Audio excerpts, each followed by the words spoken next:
আসসালামু আলাইকুম। আমি কিরগিজস্তান থেকে মোহাম্মদ সাইবুল ইসলাম রনি। আহ, এই দেশটাই কি নেই ভাই, সবকিছুই আছে। এই দেশটার সৌন্দর্য দিক দিয়া খুব ভালো।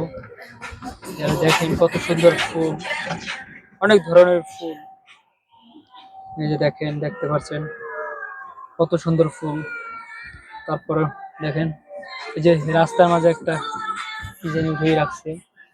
আহ সৌন্দর্য, অনেক সুন্দর একটা দেশ এই কিরগিজস্তান।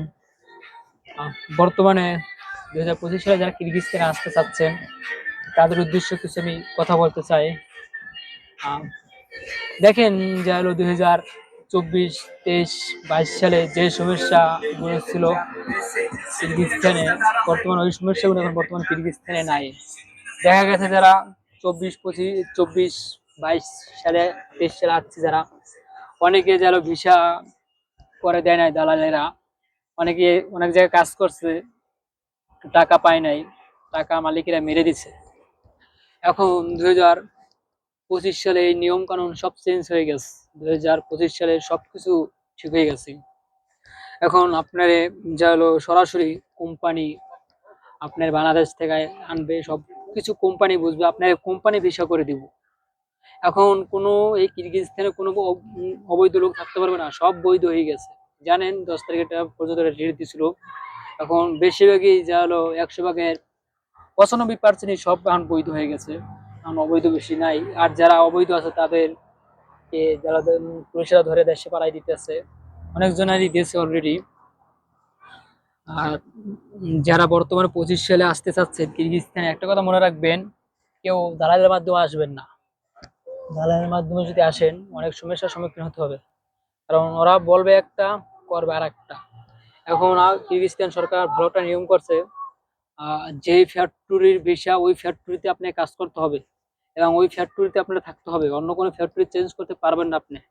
ওই ফ্যাক্টরি মালিকই আপনার সম্পূর্ণ দায়িত্ব যা হলো রাখবে।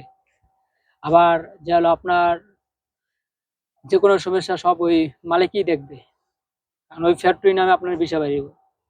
আর যারা দালালের মাধ্যমে আসতে চাচ্ছেন, ওরা অনেক যা হলো চিটের বাটপার, ওদের কথা বিশ্বাস করবেন না।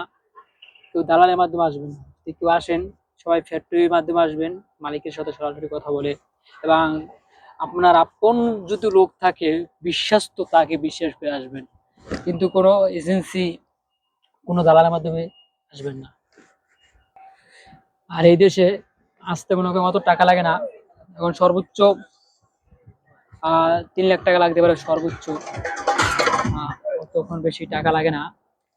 আহ, যারাই আসবেন ভেবে চিন্তে আসবেন। আর একটা কথা মনে রাখবেন, এই দেশে কোনো গার্মেন্টস ফ্যাক্টরি ছাড়া অন্য কোনো কাজ নাই।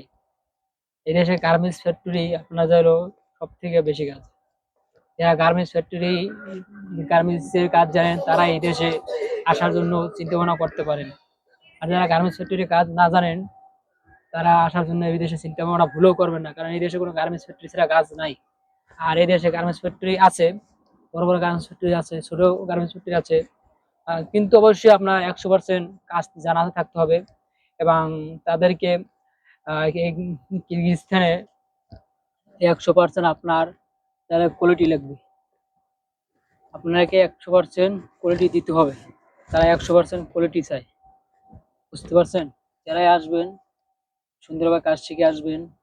এবং সব থেকে ভালো হয় যে হলো গার্মেন্টস যদি কাজ করেন, ওই লোক যদি এখানে আসেন অবশ্যই ভালো টাকা ইনকাম করতে পারবেন। 500, 450, সর্বনিম্ন $450, সর্বনিম্ন $450 এখানে বেতন। ইনশাল্লাহ যারা আসবেন আর গার্মেন্টস ফ্যাক্টরি আসেন, ইনশাল্লাহ ভালো হবে এই দেশটায়। যারা গার্মেন্টস ফ্যাক্টরি কাজ না জানেন তারা এই দেশে আসবেন না। আপনি দালালে অনেক কিছুই বলবে যা হলো এই দেশে অনেক কাজ আছে, প্রোডাকশনের কাজ আছে, অন্য অন্য ফ্যাক্টরি। কিন্তু ভাই দেখা গেছে এই দেশে কোনো ফ্যাক্টরি নাই, অন্য অন্য কাজও নাই। আছে ভাই সামথিং পরিমাণে, আপনার 100 ভাগের যা হলো হয়তো 5% থাকতে পারে, আর 95% হলো গার্মেন্টস ফ্যাক্টরির কাজ, বুঝতে পারছেন? আর প্রোডাকশনের কাজ আছে মোটামুটি। আবার এই দেশে আপনার বরফ পড়ে, সর্বনিম্ন 3 মাস বরফ থাকে। 3 মাস আপনার বাইরে কোনো কাজ করতে পারবেন না ভাইয়া। যদি কেউ গার্মেন্টস ফ্যাক্টরিতে আসেন ইনশাল্লাহ ভালো হবে। এই দক্ষ, এই দেশে দক্ষ কর্মী মানে দক্ষ কারিগর লাগবো, যারা এই দেশে আসতে চান দক্ষ কারিগর হিসেবে আসতে পারেন, ইনশাল্লাহ কোনো সমস্যা হবে না। চলা, তাহলে আপনার ভালো থাকবেন, সুস্থ থাকবেন, আমার জন্য দোয়া করবেন। আর যদি আমার কথা কোনো যদি ভালো লাগে অবশ্যই যেন সাপোর্ট করবেন, কমেন্ট করবেন।